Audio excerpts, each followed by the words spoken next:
Next है हमारे पास stiffness of spring. Stiffness of spring, देखो ये बड़ा ही आसान है और ये बार बार यूज होता है स्टिफनेस। अब स्टिफनेस क्या चीज है? स्टिफनेस हमारे पास है कि मान लो कि स्प्रिंग हमारे पास ऐसे पड़ा है। यार स्प्रिंग भी कितने तरह के होते हैं, देखो एक छोटा सा स्प्रिंग है, ये है।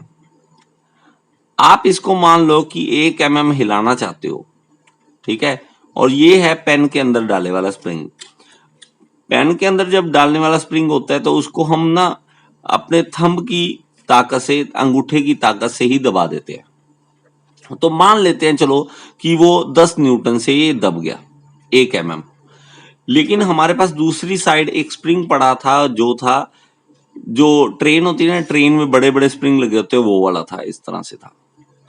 और इसको 1 mm हिलाने के लिए ये देख लो 1 mm दबाना है, मेन अगर सही बोलूं तो 1 mm दबाना है इसको।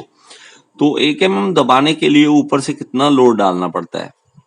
आप ऊपर खड़े भी हो जाओ ना तो भी वो ना हिले। तो ट्रेन में इतने लोग बैठते हैं, इतने झटके लगते हैं, तब जाके वो स्प्रिंग दबता है, तब जाके हिलता है वो।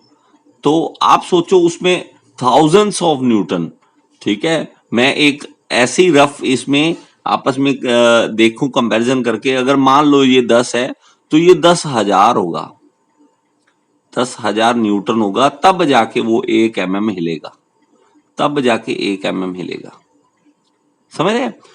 तो हमारे पास ये स्टिफनेस क्या आ जाती है कि एक यूनिट डिफ्लेक्शन देने के लिए कितना लोड चाहिए। एक यूनिट इसलिए बोलते हैं, हमें पता क्या होता है, ये नहीं पता ना कि हम mm में लेंगे, मीटर में लेंगे, सेंटीमीटर में लेंगे, कौन सा लेंगे, ये लेंथ जो हिलनी है तो वो नहीं पता होती, इसलिए हम कह देते हैं यूनिट डिफ्लेक्शन। तो हमें ये करना पड़ेगा कि इस तरह से अगर स्टिफनेस है तो वो क्या आ जाएगी, लोड कितना चाहिए पर यूनिट डिफ्लेक्शन, ठीक है, पर यूनिट डिफ्लेक्शन के लिए कितना लोड रिक्वायर्ड है। तो इसका कितना आ गया, इसका आ गया 10 न्यूटन पर mm, ये क्या आ गया इसकी स्टिफनेस, और इसकी आ गई 10,000, ठीक है, 10,000 न्यूटन पर mm। तो 10,000 न्यूटन पर mm इसकी स्टिफनेस आ गई। तो स्टिफनेस हमें बता देगी कि अच्छा इसकी स्टिफनेस इतनी है, इसको हिलने के लिए इतना लोड चाहिए, हमें इतना डालना पड़ेगा। अगर हम और ज्यादा इसको दबाना चाहते हैं, हम चाहते हैं 1 नहीं 2 mm दबे, 2 नहीं 3 mm दबे, जितने mm दबाना है हमें एक के लिए पता है, बाकी की कैलकुलेशन हम कर लेंगे, कोई मुश्किल तो नहीं है। ठीक है, अगला है हमारे पास एंगल ऑफ ट्विस्ट।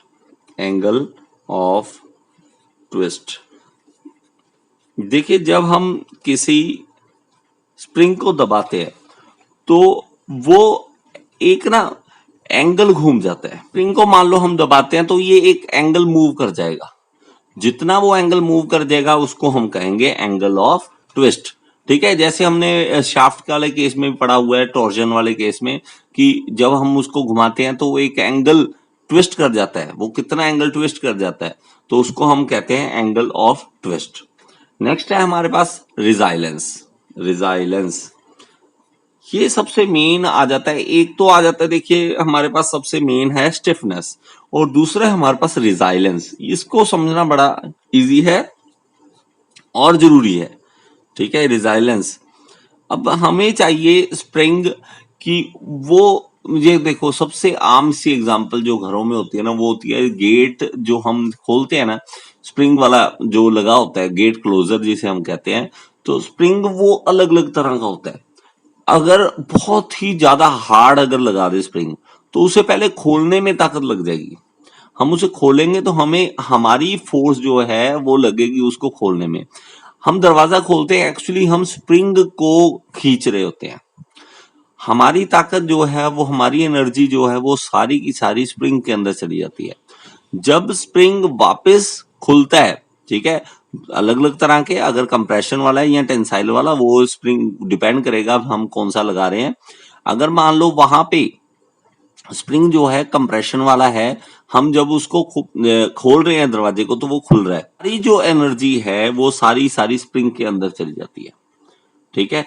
तो वो स्प्रिंग अपने अंदर एनर्जी रख लेता है, जब दरवाजा बाद में बंद होना है तो अपनी अंदर वाली एनर्जी वापस दे के वर्क कर देता है।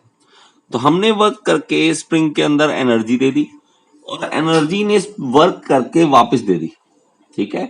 तो एनर्जी स्टोर करना, तो इंटरनल एनर्जी स्टोर करना, इंटरनल एनर्जी है स्प्रिंग के अंदर, इन स्प्रिंग, ठीक है। तो जब हम इसको दबाएंगे तो वो उसके अंदर एनर्जी जाएगी, बाद में वो एनर्जी दे देगा। तो ये नॉर्मल सा है, तो हम वर्क करके देख सकते होते हैं। अब एक लास्ट रहता है प्रूफ रेजिलेंस। प्रूफ रेजिलेंस, तो प्रूफ रेजिलेंस क्या है? देखिए, इलास्टिक लिमिट तक वो कितनी एनर्जी स्टोर कर सकता है, इलास्टिक लिमिट तक वो कितनी एनर्जी स्प्रिंग अपने अंदर स्टोर कर सकता है, उसको मैक्सिमम एनर्जी को हम कहेंगे प्रूफ रेजिलेंस। कि यार ये मैक्सिमम इतने तक कर सकता है, इलास्टिक लिमिट इसकी आ गई, इसके बाद इसका कोई फायदा नहीं है, इसको खींचोगे तो ये प्लास्टिसिटी में चला जाएगा, तो हमें कोई फायदा नहीं है कि इतनी एनर्जी ही ये एब्जॉर्ब कर सकता है, उससे ज्यादा नहीं कर सकता, हम उसे कहेंगे प्रूफ रेजिलेंस, ठीक है। तो ये कुछ डेफिनेशन थी, उम्मीद है कि आपको ये चीजें समझ आई होंगी, ठीक है। अगर आपको ये चीजें समझ आई हैं तो आप यहाँ पे गोल्ड बटन जो दे रहा हूं वहां पे आप क्लिक करके सब्सक्राइब कर सकते हैं चैनल को, और फेसबुक, इंस्टाग्राम और व्हाट्सएप पे ये वीडियो शेयर करना ना भूलें। Thank you so much.